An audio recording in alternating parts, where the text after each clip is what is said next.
জর্ডানে মার্কিন ঘাঁটিতে হামলার দাবি করছে রেভলিউশনারি গার্ড অফ আইআরজিসি। প্রতিযোগের হুঁশিয়ারি দিয়েছে মিশরের দাঁড়িয়েছে বন্দরের ড্রোন হামলায় 2 জাহাজ ক্ষতিগ্রস্ত হয়। উদ্বেগ জানিয়েছে ইরান। ইরানের চীনা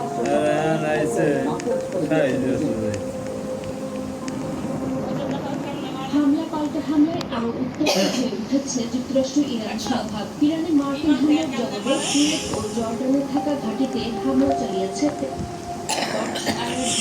একই সঙ্গে বাহরাইনের শেখ ইসা ঘাঁটিতে মার্কিন স্থাপনাকেও লক্ষ্যবস্তু করার দাবি করেছে দেশটির সামরিক বাহিনী। তবে যুক্তরাষ্ট্র বলছে ইরানের সব ক্ষেপণাস্ত্র ও ড্রোন প্রতিহত করা হয়েছে, এমনকি কোনো যুদ্ধ বিমানও ক্ষতিগ্রস্ত হয়নি।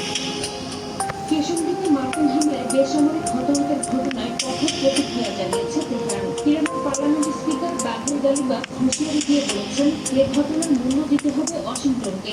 একই সময়ে ইরানের আকাশসীমায় একটি সন্দেহভাজন ড্রোন ভূপাতিত করার দাবি করেছে আইআরজিসি। অন্যদিকে তেহরানের বিরুদ্ধে নতুন নিষেধাজ্ঞা আরোপ করেছে ওয়াশিংটন। ইরানের মাহাম ইরানের সঙ্গে যুক্ত থাকার অভিযোগে চীন, ভারত, রাশিয়া ও ইরানের কয়েকটি প্রতিষ্ঠানকে লক্ষ্য করে এই নিষেধাজ্ঞা দেওয়া হয়েছে।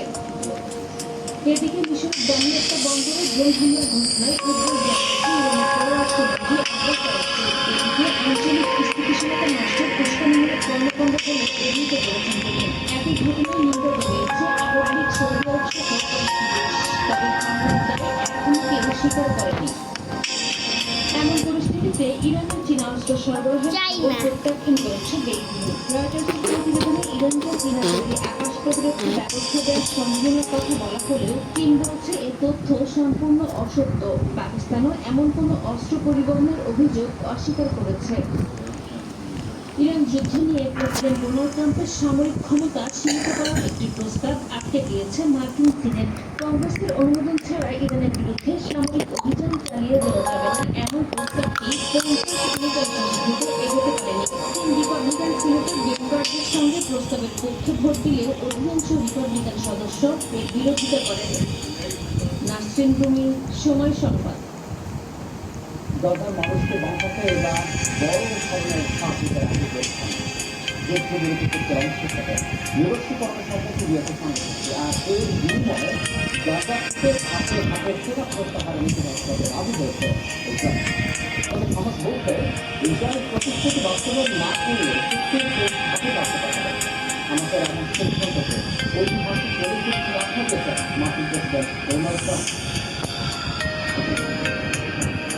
যুদ্ধবিরতির পর গাজা জুড়ে অব্যাহত রয়েছে ইসরায়েলি হামলা। স্থানীয় সময় বৃহস্পতিবার বেলা উত্তরাঞ্চলে জাকারিয়া, বালাত, গাজাসহ বিভিন্ন এলাকায় নতুন করে বেশ কয়েকদিন স্বাস্থ্য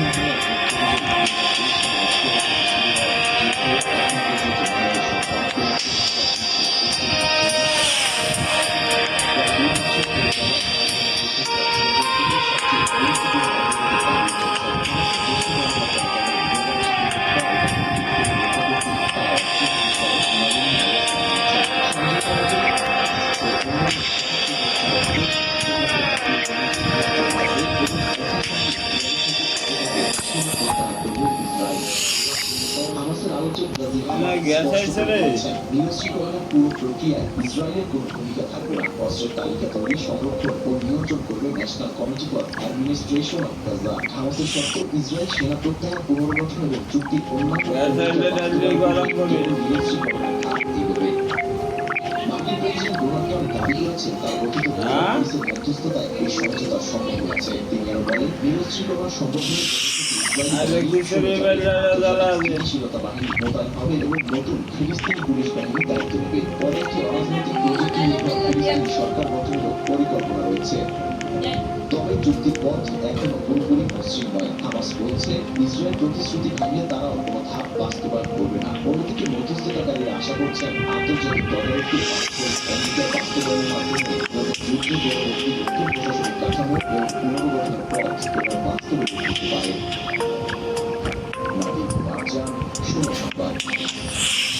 নদীর বিভিন্ন রুদ্র নক্ষত্র হামলা বিপর্যস্ত হয়েছে রাতভর নক্ষত্র হামলা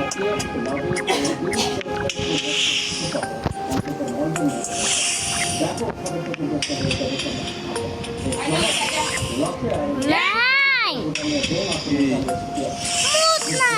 উত্তর কোরিয়া ক্ষেপণাস্ত্র ব্যবহার তাও কয় করে মূর্তি। এই যে বলেন যে রুশ ক্ষেপণাস্ত্র ধ্বংসাবশেষ করা ন্যাটো উত্তর ভারতের অধিবেশনে বৃহস্পতিবার রাজধানী ইউক্রেন জুড়ে ৭০টির বেশি ক্ষেপণাস্ত্র ও প্রায় ২৮০টি ড্রোন নিক্ষেপ করে রাশিয়া। পরদিন কিয়েভ ও নিকটস্থ অঞ্চলে